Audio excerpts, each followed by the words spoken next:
So ngayon mga boss, dyan, sa umaga bag, mga boss sa sa brown. atin lahat. Nandito pa kami sa bahay ng aking magulang mga boss. Nag-stop muna kami kasi umuulan mga boss. Pupunta kami ng kapatid kong babae mga boss dun sa maliligo kami ng dagat mga boss. Umi-stop kasi kami kasi umuulan, natatakot kami mabubasa mga boss. At abangan natin mamaya mga boss pagpunta natin sa kanila mga boss. So yun mga boss, may binigyan akong lansones at saka rambutan durian mga boss. Ayun yung bahay ng pinsang ko mga boss. At nagbigay rin siya ng tsinta mga boss. Ayun, kung sinong gusto mag-order nito mga boss, comment lang po kayo mga boss. So ayun mga boss, nakarating na kami sa bahay ng aking kapatid mga boss. Sobrang ang daan mga boss. Maraming buhangin sa siminto mga boss. Ayun yung kasama na akin mga boss, yun sila. Papa.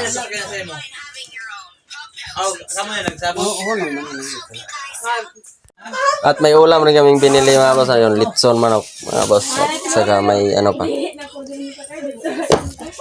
Ayun pa mga boss.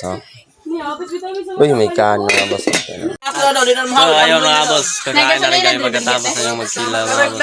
Salamat po sa inyo mga kabos.